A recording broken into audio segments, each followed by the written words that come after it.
Hello, Xbox fans, YouTube, and Facebook watchers who watch my videos.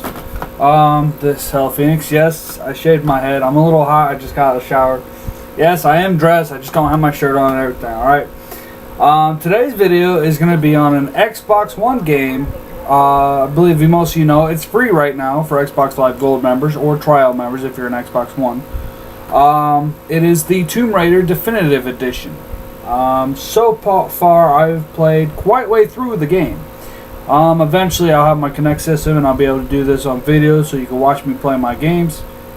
I've played almost every Tomb Raider game that's ever been in existence.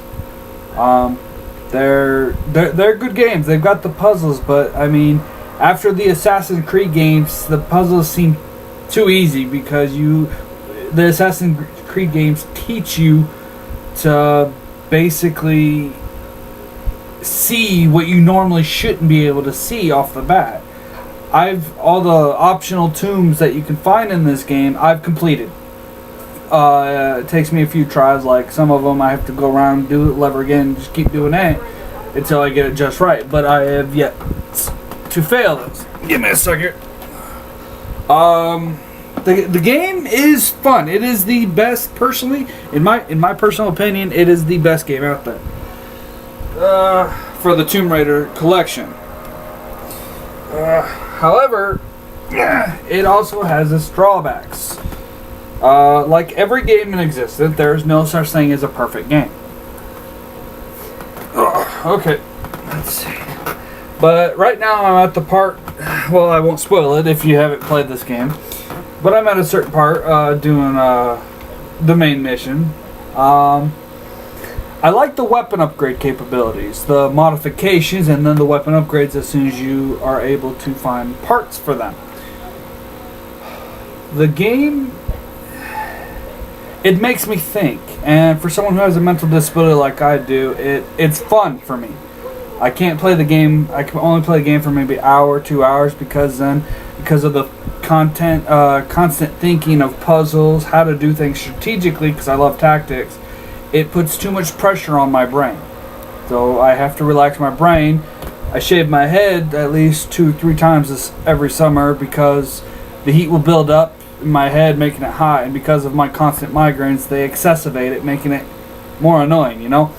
But back to the main issue of video games. For Tomb Raider Definitive Edition for Xbox One. I have not beat the game yet, so I do not know the ending. But I will say personally, on my personal perspective of the game, I would give it a good 9.5 out of 10. That'll be my personal opinion for the game. It's got strategic, it's got combat, it's got puzzles, all in sync perfectly to match the storyline. And when I play games, the storyline is the way I judge them. Like Call of Duty, I despise their online multiplayer. I still play them because it's a challenge to outwit modders, unless they're like being God mode. But other than that, the storylines is what I like the most. I've played almost every Call of Duty game alive except Black Ops 3. I tried to play Modern Warfare, Call of Duty 4 Modern Warfare, but when I tried the online multiplayer, I gave up on the game completely. It was just way too modded. It was like, oh my god, modded. But I played the storylines of every game. I play them all the way through, and then I see if I actually like the game.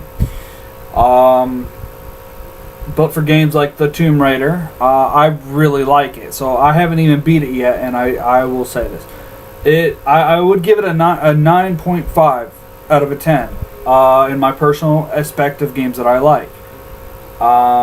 It's got, like I said, it's got combat, strategics, it's got everything right, and a headshot, unless they're armored, it's a kill. And I've already got, that was one of the first achievements I got was headshots. That's kind of my thing. And no, I do not have no modded controller. I have a basic controller. I have normal batteries, and they kind of died, so I'm using a phone cord to keep me able to use my controller. The next game I'm gonna talk about later on once I've played it. Actually, I don't know. There's a lot of them I'm playing. Oh, I don't know if I actually told you, but for Xbox 360, I have Thief. I have all the DLC content for it and everything, and I still play that. I play it now and then when I need a little functioning game that requires stealth. Right now, my kind of record is being a predator in the game because I take out my enemies by any means necessary. If you're going to be my enemy and I can't sneak up, pickpocket you and go away because you're going to be in my way, I knock you out or I kill you. That's who I am. Like one of my nicknames, the Crimson Shadow. It has a lot of meanings. Red, my favorite color, and I always love stealth. Let's see. That game, I personally, because of its game schematics, its gameplay, its strategic, its way of playing the game, I give that as well a 9.5 out of 10. Why not 10? I would rate it 10, but I mean, feels like something's missing for that game. I think it's the reaction time of how the buttons are when you want to get to your bow and everything. It kind of can get confusing, especially for someone like me. But other than that, it's a really good game if you love your stealth and like to assassinate your targets and not just knock them out. I knock out my targets if I can, but if I can't get close enough to knock them out, I kill them. I put an arrow through their face. Literally. That's how I kill them.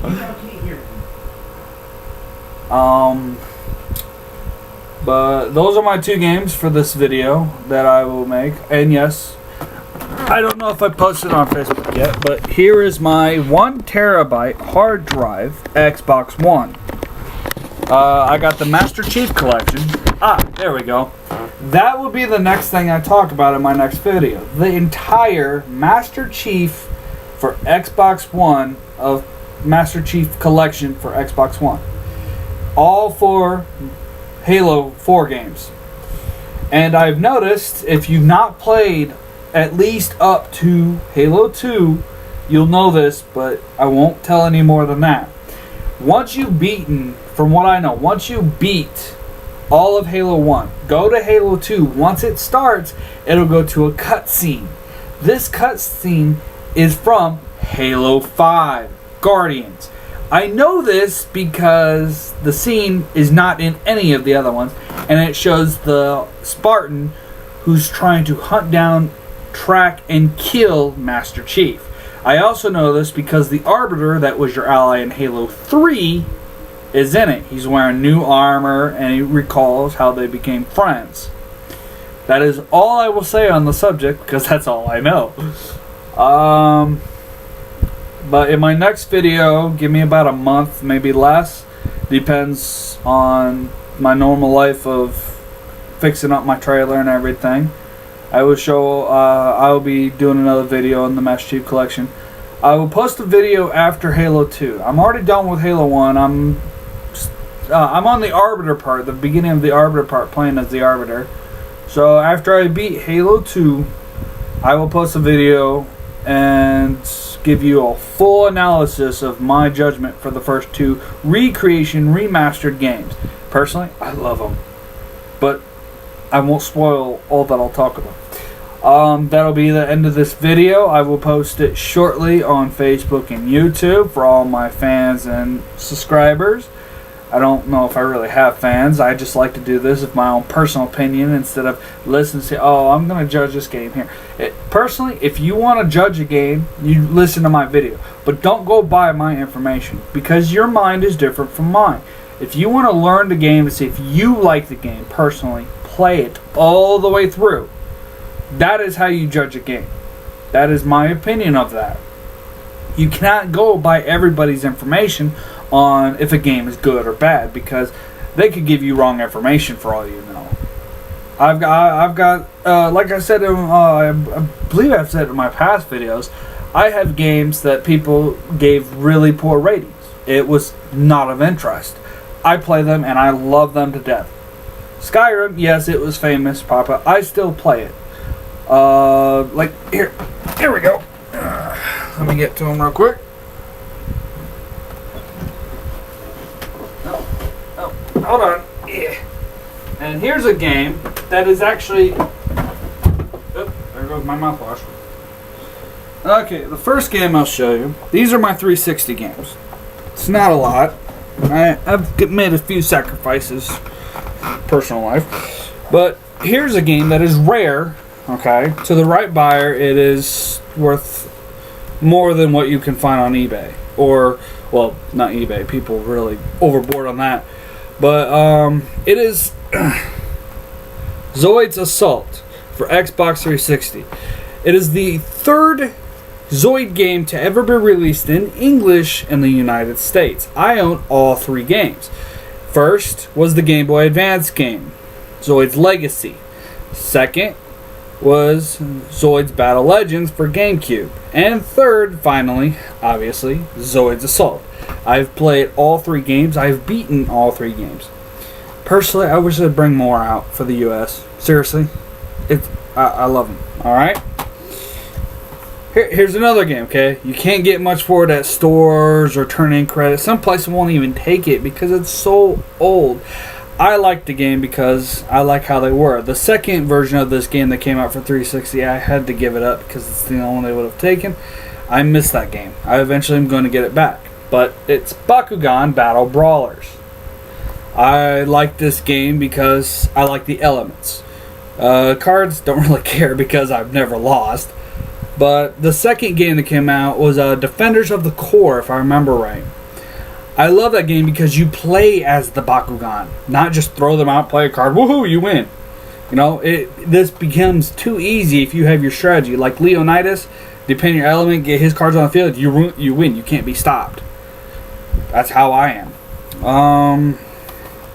But I still play this game. I like this game, okay? I'm a kid at heart. Next, we have...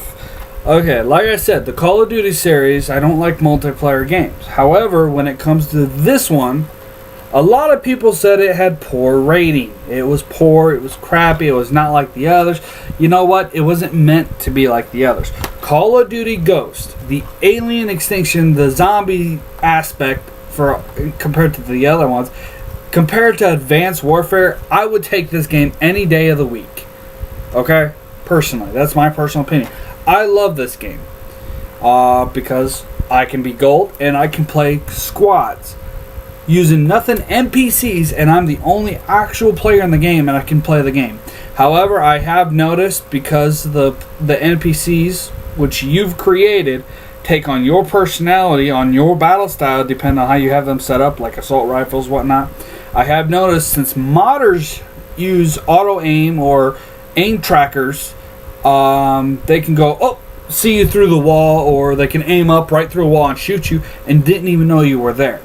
I have had that happen to me, which is impossible.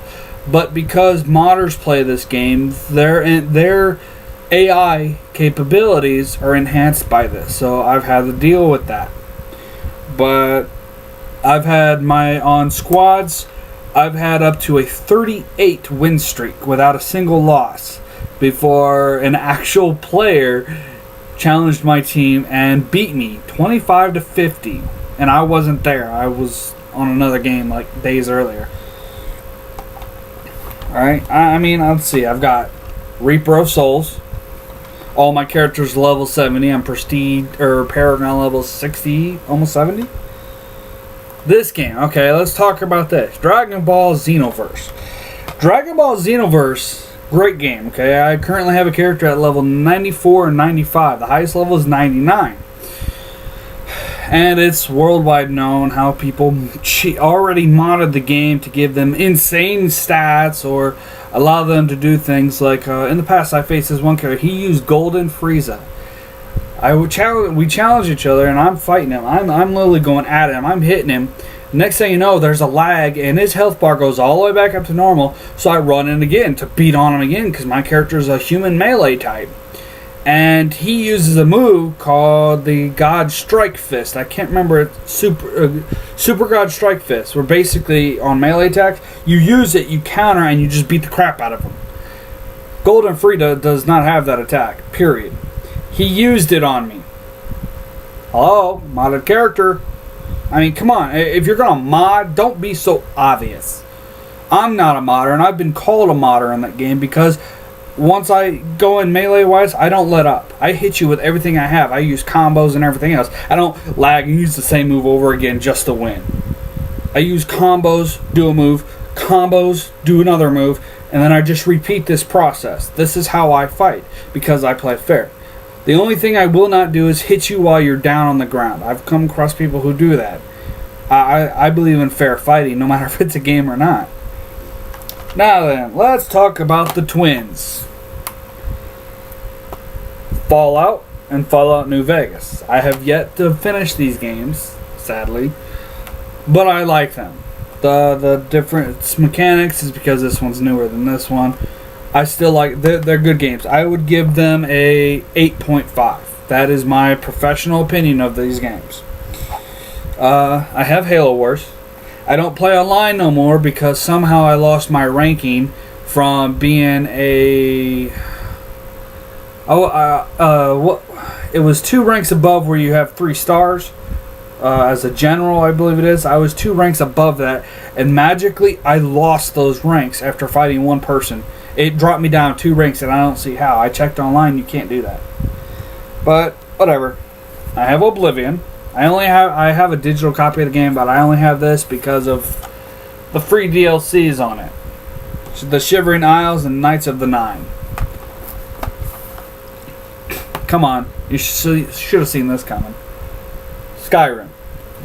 I got this from my little brother. He plays it, but now he has the PC, so he can do so much more than me. He cheats at it, though. I earn mine. And I have all the achievements for the game. I love the hell out of the game.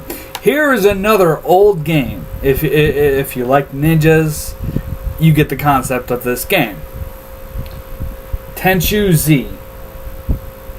Okay, if you've played the original Tenchu Z's, the first character before Naruto came out was named Rikimaru. In a sense, he looks like Kakashi, except he has a scar over one eye. It's not red like Kakashi's, and he doesn't keep it covered up like Kakashi. He may have it closed, but he doesn't have it covered up. His name is Rikimaru. His eye does have a special power, but it's not damn it, brain fart. Let's see, Renegon, Byakugan, Sharingan. There we go. Had to remember. Alright. And then we've already talked about Zoid's Assault. That is all my 360 games that I have disc copies of. Oh, and I have one more, Dragon's Dogma. Not the Dark Arisen, the first one, before they recreated it. I like playing the game. I love how you can start a new game and keep all your stuff. Just increases the difficulty. That's what I like about games. I have played Dark Arisen. I believe they're both great games. However, to have a game that remake it, kind of, personally, it's pointless. Let's see. And if you didn't take notice, I kept all my games in order. Yes, I got a belly on me. Ho, ho, ho, ho. No, I'm not Santa Claus. But to all the gamers who like to watch my videos, if you've commented on my Gmail accounts, YouTube, or Facebook about them, and I have not replied, I greatly apologize. I try to do a lot of things, but the more things I try to do at once, it overwhelms my brain, and then I forget what I was supposed to do. I will try to check my messages. There's probably a lot of you I have to check, but give me ideas on games. Don't expect me to play Grand Theft Auto, because I'm not sure if I would get into the game. Alright, I have his account on my Xbox One, so I can download GTA 5. I will attempt, keyword there is attempt, to play it, but it will not be anytime soon, because next month, after I've paid all my bills, I have enough for food and one game. The one game I've been wanting forever.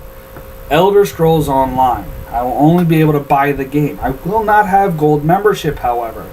unless my roommate, unless he's able to, only if he's able to get me my year of Xbox Live. Then I will. Otherwise, I'll probably be stuck playing story mode of other games. Like I said, that is the end of this video. It's been a 20 minute video and counting. This is Hell Phoenix from Xbox, or Hell Phoenix 24 from Xbox Live. And I am burned out.